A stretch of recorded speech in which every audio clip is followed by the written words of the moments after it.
Hey, travelers, we're at Giant Jones Brewing in Madison. You almost forgot where you were for a second there, didn't you? Well, that's what haven't happens. even had beer yet. That's what happens when you get old. I'm surprised they even made it here. The GPS just told me where to go. Yeah. Or it's also like the first time you've not been at home for 16 months. Well, I've been getting out more. Yeah. Good for you. Yeah, it's been good. So Jessica's with us, and she's the brewer owner. Brewer co-owner. Brewer co-owner, Jones. yeah. And of course, you all remember Andy. It's been a while. It's been a while. So we're going to do a little beer tasting here. And Giant Jones just reopened. So if you're watching this, now's the time to come down when they're open. Yeah, last week we couldn't have done this because I didn't have a draft system. Right, yeah. Now's the perfect time to do it. So we're going to move from, well, Right to left, right? And then your left to right. Yep. So what's the first one that we're gonna try? Yeah. So this is our Belgian style Golden Strong Ale. We made it as a collaboration with Star Liquor, our neighborhood liquor store. It's in the vein of Duvel, Golden Strong. So you should expect like super lean, super dry, super carbonated. Super delicious. Yeah. So Nice yeast esters.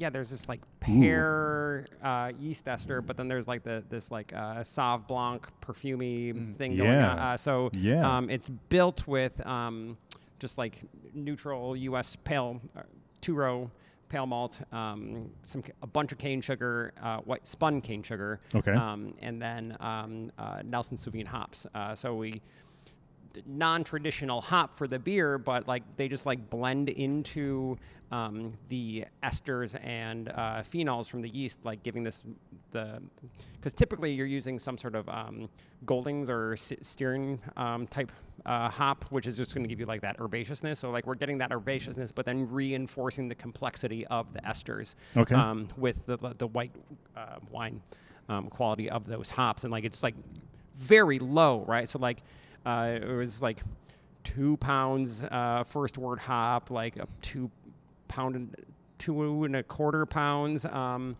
the whirlpool, and then we dry hopped it with like on brew day with the yeast, both to like the amylase enzymes in the yeast or in the hops, and you'll hear some people who brew hazies talk about hop creep. And that's the amylase enzymes in the hops continuing to break down starch chains into fermentable sugars. So like we were both going for like this like low level of that, of the hop creep and of just having like that really light hopping of it. Because like Nelson's can really cross quickly to just like pine and weed. Oh, sure. Sure. Yeah, and that pear really comes through, and the dry finish is awesome. Yeah, and the malt's almost completely neutral. Like it's just like there's like this like really slight like white bread crust, but like that's it, right? Like or maybe like even a piece of white bread, but like you remembered eating white bread, not actually having it, right? If you can even remember eating white bread. Yeah. But then like it gets all this like these like interesting perfumey things happening in the mouth, like and it's like this like both like dry grass when it like growing grass, but it's drying out because it hasn't rained for 10 days, like that sort of aroma of grassiness, which and then they're like these like not quite thyme, not quite sage, like somewhere like in the middle of that, with like this like maybe a kiss of coriander, but like not quite any of them, like some nexus point of that. And you don't get that end that you would at a sage, where that back end taste that you get after you've had something with sage because it stays shy of the piney fraction of all those things, right? And it stays shy of the citrus florally fraction of the coriander. And so it's just like skirting those things, and it starts to hint toward like lemon rind, but like the whole thing, right? Not just that through the pit, right? Like it starts to hint towards lemon rind, but doesn't quite like give you that full floralness. Like it's just like dried flowers. Like that's what's going on, right? Like and then that almost ripe pear and plays through, and then you get that just like not quite golden raisin, like Sauv Blanc type of thing going on. Like there's like it almost starts to seem like maybe a Chenin Blanc too, like where like you start to think about the oiliness of the Chenin Blanc, but then the carbonation is just like lifts everything off your tongue, and like it's so crisp and refreshing. And what's the ABV on that? 9.3. Really? Yeah. It does not taste like a 9.3. You'll find that with most of the Giant Jones Jones beer. it came out of the tank. It was like, oh, I made a light beer. Hello. Yeah, a light beer for you. Yeah. Well, it's 9.3. It's also like breaks my brain a little bit. So like the first time we tasted it, like I smelled the Nelsons, which are in our double IPA too. So like sure. My brain started filling in our double IPA, which is actually just as dry. Like this finishes at 1.5 Plato as our double IPA does. So like, which is Saison dryness, right? Like that's like, there's almost nothing going on. Cause like I'm always trying to make really lean, really dry things, but the body's just this much lighter because this is, I built this off the double IPA, but took out some of the malt and added more cane, which is the style too, right? To just like give you that like super lean, super dry. And so like lightening the body that way because there's no protein along for the ride from cane where there is from barley. It's just like that much lighter on your tongue and allowed me to get it more carbonated. Like because the viscosity of the liquid will limit how much carbonation something can take on effectively. This is what I would say, and I only asked the ABV. I knew probably where it was. But if it was a hot day and you came in and you grabbed that because you're like, I really want something that's light, refreshing, and it is light and refreshing. Sure is. You know, and then you have two of them and you go to get up to go to the bathroom and you go, whoa, what happened? You got Giant Jones. Yeah, you got that's going to be a new. We have some customers that say like they got barley wine because they'll come in and like enjoy and you can make a shirt out of that. Yeah. And there was a moment in 2019 where I had barley wine, British barley wine, Scotch ale, and Burton ale on. Yep. They were all on tap. And one of our customer who talks about getting barley wine came in and like. That was the route through the night. Sure. Right? I was like, I said, so what's going to be called when you finish this last one? He's like, Brexited. Made me really happy. Yeah, we've got a bus trip story about that, but I won't go into it. Yeah. We've told that plenty of times before. On the tasting blog. I'm super excited about this beer. The label has a character on it, so like because I plan to make this as a recurring thing. Nice. So not just as the 3rd anniversary, but with Star Liquor, like the whole hop idea, like that all came from Alex, one of the main beer people over at Star Liquor, and like this was a lot of it was his idea. And like so we got there together, but like he's like, oh, I want to dry hop it just a little bit to like. Which, Duvel also does too, right? They have like the dry hopping version and blah, blah, blah. So like we did it. Played that little game. And I just think it's totally lovely, right? Phenomenal. And keeps it different from being just like a Belgo, like the American Belgo thing. Yep. Which I'm making on Wednesday, which is really just our double IPA fermented with the same yeast. Okay.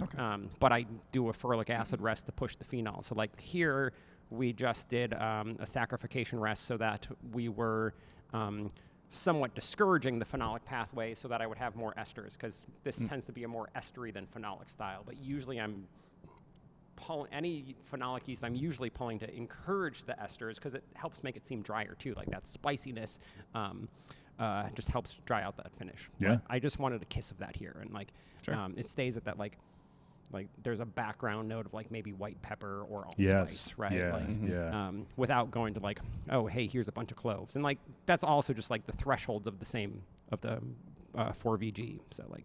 Nice. Awesome beer. It's great. Thanks. Yeah. Yeah. So what's next on the list? Oh yeah. Yeah. Gotta cleanse your palate. So the water, but like, so I always tell people, like, whatever you taste is correct, right? Like, so you perceived it, it's correct. Like, we might disagree on the descriptive language, but, like, whatever you're tasting is correct.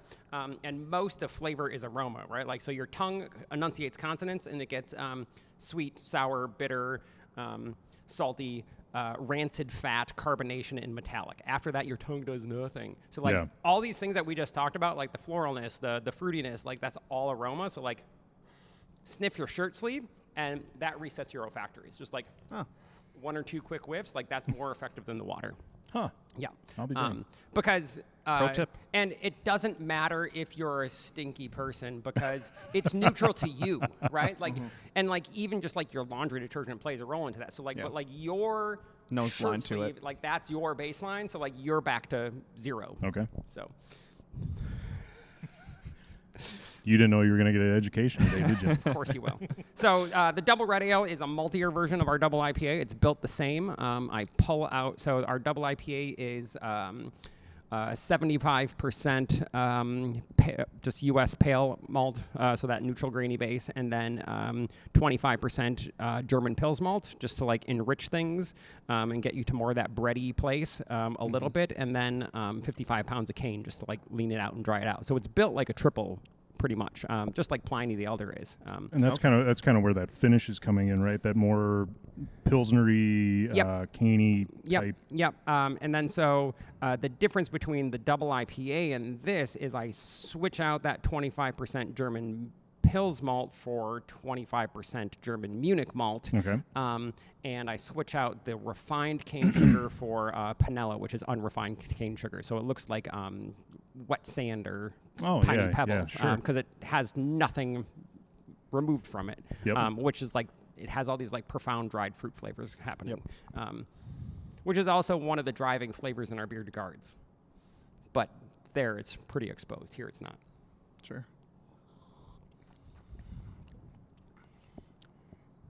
Yeah, that's... I don't know how to describe it. I do. Yeah. What? Right. Tell me what I'm tasting, please. I mean, you're tasting the fruitiness and rich. You're tasting the malt and the unrefined sugar plus the hops, right? Like it's this dance together. And actually, I switched this. I didn't use the German. I switched this to the Digemins Munich malt because it's like has this like profound fruitiness to it, whereas the Weyermann Munich malt that I can get has more cakey, and I wanted to just like shift this like a little more towards the fruit, and so you get this fruitiness from the Munich malt, and you also get this fruitiness from the Panella, and that combined with the Taheki and Nelson's, which are the aroma hops, Whirlpool and dry hopping, it ends up getting to this like jam place, but like not being jammy like a Zin from California. It's jammy like I finished a jar of strawberry jelly and put it in the dirty dish pile, and like 2 days later when it's all dried out, like you smell it, like and it's just like this like ghost of strawberry jam. Sure. But then it crosses over, and like then you start getting the grapefruit zest from the Taheki and this like low floralness, and once it's in your mouth, like that there's like peachy dehydrated strawberry, like strawberry astronaut ice cream maybe, like sort of berryness like comes through, and then like it cuts to this like touch of pine. You get like then you start to like get this like custard pan sauce sort of thing, and without the body of it, right? Like, then it cuts to like just like this like sort of like dryness, like touch of roast, because there's just a little bit of roasted barley in here to like make sure that it's red, because it would be just like, I don't know, gently amber otherwise. So like there's a little bit of roasted barley that goes in at the very last minute in the mash tun, so that like we don't quite taste it, but it adds to that drying finish, and it starts to seem like you get this like hint of like, oh, that corner of my bread got a little too toasted, right? Or like the burnt bubble at the edge of your pizza crust, which then like makes that coming back to the nose all the much richer, and like it's that strawberry jam starts to seem more like actual strawberry jam, and like eventually I just start having this impression of like I mixed together strawberry jam and like blood orange marmalade on a piece of like well toasted bread, and then put it in a Pilsner. That's what it tastes like to me. Oh yeah, because I mean it's not quite as dry as the double IPA. This finishes at like 2.3 3 Plato usually, partly just because like the Munich and the Panella aren't quite as fermentable as the Pils and spun cane sugar. And just out of curiosity, again, ABV? I think this came out at 9.1 this time. You go. So like my spec on the double IPA, the American Belgo double IPA, and the double red is like I spec it at 8.5. Yep. And so like as long as I'm like 8.5 to 9.5, like I'm fine. Like, sure. And it tastes the same. Like it's just like, and so like all beer fluctuates. Yep. Period. Yeah, Because you're dealing with what happened in that moment with that human error and like, just like human user variation and like what is that specific lot of ingredients and blah blah blah, and like you can control for certain specs, but like ABV is just not the spec I control for, because I don't care. Yeah.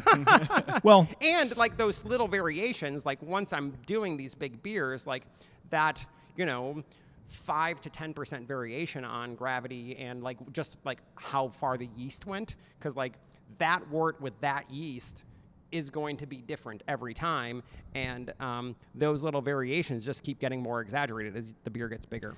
And I ask again, just because this time there are a lot of people that think higher ABV beers are always going to finish sweet, and they're going to be a sweeter beer. Yeah. Like a heavy stout. Yep. Or a barrel aged. Let's taste this stout. It's or a barrel aged stout. These are very dry, very palatable. I mean, if the alcohol didn't affect you after a while, you could easily drink 3 of them. Yeah, that's the idea. Yeah, and that's and partly that's like I do that both because I don't enjoy that a sweet or cloying finish at all. Amen. But it's also because you can taste these things. So like all these flavors that we were talking about, like if these were twice or 3 times the finishing gravity, so that's the residual sweetness in there. If the residual sweetness is higher, your brain's going to get excited about sugar. So like when you get a bunch of sugar, like if you were looking at a map of your brain, like it was just like blow up like the end of fireworks, right? Yeah. You're just like, we found the Kool-Aid! Sorry, I shouldn't yell. That probably just like blew out everybody's speakers. Sorry for anyone that has earbuds in. But like your brain just lights up. But when you have a low level of sugar like this, like they'll be like, oh yeah, there's some sugar back there. And then like the rest of your brain starts firing. It's like, oh yeah, like I taste this coriander. I taste this like, the ghost of strawberry jam. Like you like start to get the nuance of the ingredients. And I don't have that many ingredients I can work with as a certified organic brewer. Yep. So like I'm just teasing out like the subtleties of the difference of like the Weyermann Munich malt or the Diggemann's Munich malt or the Great Western Munich malt or the Castle Munich malt, and like there's all of my specialty malts. Ta-da. Plus I can get roasted barley and black malt. Done. Okay. So that was actually something I was going to ask you leading into this next beer, which is the Black is Beautiful, because you were using the same recipe that everyone else was for this beer, correct? Yeah. So Black is Beautiful was an initiative started by Weathered Souls Brewing in Texas. And the proposition was make a beer and give all of the proceeds to someone who's working towards racial justice in your community. We're giving all the money to Freedom Inc. in Madison, who is working towards liberation for Black and Southeast Asian people and gender and queer justice. Cool. And they're just like doing amazing work across the board in people's daily lives and systemically. And like I saw that this initiative existed on a Thursday, and I brewed it on a Tuesday, the next Tuesday, right? Wow. It was just like, I've got an open tank, like we're doing that, like made my supply chain function, and like we got the ingredients in. And so they put out a recipe and said like, do this or let it be a guideline. Like whatever you do, like here's a label, like please don't modify it too much, and like give the money away and commit to the long-term work of anti-racism. Sure. So in addition to all the proceeds from Black is Beautiful, we give 3% of all of our direct sales to Freedom Inc. year-round. So like every beer you buy from directly from Giant Jones, money goes to Freedom Inc. Not our wholesale, because the money barely exists there in the first place. Right. We're committing, and we just played it straight on the Weathered Souls recipe. Like it filtered slightly to my supply chain. Sure. And what I had on hand then. So like that recipe called for Cascades. I used the Cascades I had on hand from brewing some other things, and just like got to the IBUs and like souped it up with a little bit of Pacific Gem, which is one of my favorite ways to use Pacific Gem, because like a little bit of Pacific Gem will make another hop taste more like itself, which is really fun. Yeah. And then this is the only beer where we use any sort of crystal malt, because the recipe is built to highlight the richness and delight of black and brown malt. So it's the deep caramel brown tones of 120 crystal, the profound brown of chocolate, and the richness of black malts. Okay. So and the label shows that too. It's this like gradation of caramel to black colors. And so we played it straight. There's just the recipe. So it's 2-row. Those 3 malts, flaked oats, and some cane sugar. Okay. All of which, besides the 120 and chocolate malt, like I had actually never brewed with chocolate malt before. Oh. Hey. Yeah.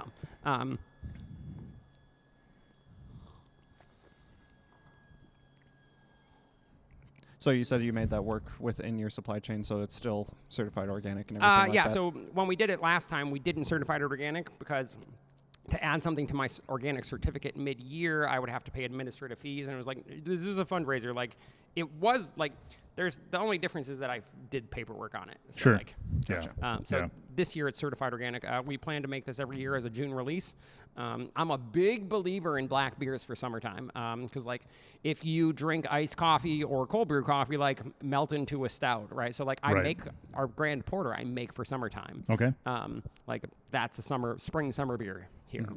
This is not like a set with you, beer. It's not something that just sits in your, It's a very light, even though it's very dark. Oh, well. The body is very palatable for a summer day. Yeah. Well, and millions of dollars of advertising every day go into telling you that the color of a beer means anything besides what color it is. Right. Right? Like, oh, this beer is really dark, so it must be really dark. That's the only conclusions you can draw. Like, you might be able to start to expect some roasted flavors, but like, that might be something you can expect. Like, black beers happen to be black. And that's it. Yep. Right? I mean, like, I think the same thing of like amber ale. Like, the range of styles that are marketed as amber, like, what they're telling you is that this beer, in fact, is a hue of amber. Everything from a beer to guard to an Oktoberfest, and all the things in between. And all the things in between. Yeah, or absolutely. an American amber, right? Right. Like, I mean, and like really, like double red is just like a big American amber. Yep. Right. Like, so yeah, and so the cane sugar like lightens that up some. I also we ran it at the same time as Weathered Soul's recipe. Like, it still functions as a Giant Jones beer too. Yep. So I mash everything really cool so that it is more fermentable, so I have a drier beer in the end. Yep. Which also like makes it this like delightful, easy palate play. So like this to me plays like a cup of iced coffee or an iced latte. Yes. Particularly because I can see that. You have these like gentle, like dried fig, not quite prune things happening. Yeah. On the a nose. little bit of maybe like bittersweet baking chocolate, like but it just like hints towards there, like because there's this like that dryness of that, like with too many cocoa solids. Right. With just like this real top end note of coffee, and then just like this. But it is in no way a coffee beer. I mean, there's no. We don't put stuff in our beer at Giant Jones. Jessica said she doesn't put coffee in the beer, so. And then like once it's in your mouth, it's like partly like what changes is like you just have this like pillowy texture. The fruit comes a little more forward and like maybe adds this like fresh date sort of thing. And or actually in like fresh fig too. Like, and if anyone hasn't had a fresh fig, just stop what you're doing and find a fresh fig. Or a bacon wrapped date. Yeah, yeah. right. Have But a it's like bacon that, wrap date. right. Well, Yeah. and same with dates, because there's a honeyish floral faction to Yes. those things, right? Yep. Or even like some of the darker honeys, right? So like it's getting this like floralness, or even dandelion, right? Like dandelion has this like really deep aroma, Right. And it's like getting to those things once it's in your mouth. We should have you on all the time. You do a way better job of describing Thanks. beer than any of us can do. And then it's like just like this really gentle kiss of bitterness at the end. Maybe a little bit of like flamed orange peel. So if you've ever like been like when an orange oil is expressed from a peel, but there's a lighter in between, and like it just like flames it first, it like candies that for a second. Like that's the way the hops are playing to me. Like it's pulling this like that blend, because the Pacific Gem have like they just taste like profoundly hoppy, but they also have this like blackberry and oak note to them, and that shifts the typical grapefruit fraction of the Cascades or Centennial type hops to just be like a little bit more like candied peel type. Yeah, because you don't get any of the like the grapefruit sourness that you would get. You get more of the like it keeps it off that piney aspect of it, right? Because, absolutely. I like piney flavors sometimes, but they can just get overwhelming and harsh. Yeah. But like I was actually really nervous about this recipe because like citrus and roast can clash, and yeah. but Cascades tend to U.S. Cascades are piney before they're citrusy. Okay.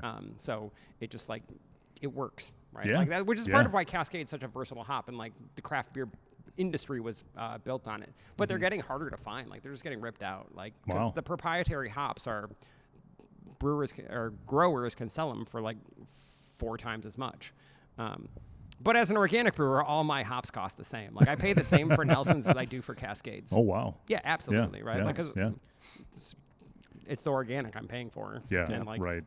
then my hops just cost what they cost. Like, and I'm paying 8 times more for hops than conventional brewer, right? But I pay the same for Nelson's. Like, actually, I pay less than like some of my colleagues in town for Nelson's because I have them on contract. Because like I need them for the double IPA. Sure. Like, double IPA is the only thing I make year round, and which also like we used the Nelson's in the Golden Strong, and we decided exactly how many because it was the same amount that goes in the double IPA. I just applied them differently because it would have screwed up my supply if I had this odd amount of Nelson's sitting around. Sure. Like I can't you just always have like I can't have a bags. lingering pound of Nelson's somewhere. Like no, like the double IPA is built to efficiently use the way my hops are packaged. Yep. Yeah. Except for the gems, like I use those in everything. So, awesome. Yeah. In the end, there's only one way to experience all of the things that Jessica described, and what we didn't describe at all is to actually come here to Giant Jones Brewing,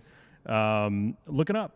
Yep. Check them out on Facebook. They've got what I understand is events just whenever they happen. Yep. And the tasting room, Erica, my wife, and I, we make the beer, package the beer, and serve the beer in the tasting room. Like we're the bartenders. Yeah, so, like, yeah. Yeah, I come in, like we can unpack all these things together, talk about what you're experiencing because it's different than what I'm experiencing because like your lab equipment is calibrated differently, and like I ate these honey barbecue potato chips last night when I went out for cocktails afterwards. So like there's a little bit of that lingering too. So like it's this moment on this day, like with these things with my nose, but like your nose is different. And they won't tell you you're wrong. That's the beautiful thing about it. Yeah, absolutely. Yeah. So check them out. Check them out on Facebook and Instagram and all that great stuff. Yep. You can also find our bottles at independent retailers. There you go. So we're both in the Madison area, but Viroqua and La Crosse also at this point. And you probably can't see it, but they have a nice new bottling line back there. Yeah. You can see part of it behind us. Yeah. So look for their bottles wherever you are.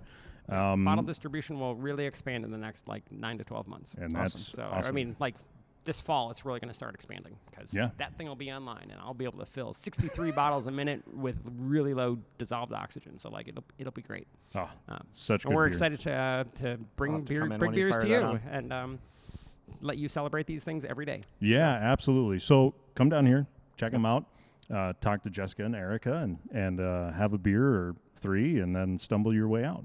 It'll be great. It'll or be just good have little beers and drive responsibly. Whatever. Absolutely, always drive responsibly. Because you're more and don't finish your beer, right? Like I always tell people, it's like, yeah, you're more precious than beer. Like, beer's not precious. Dump it out. Like, yeah. They won't judge you for it. Promise. No, I'm happy when people absolutely don't finish their beer. And as a brewer, like, beer in single serving sizes, like, no longer matters. Like, that's just like dumb rounding errors. There you go. If it's a whole tank of beer, like, well, that's one thing. That starts to matter. Like, and even a keg of beer, but like, nah, not really. Like,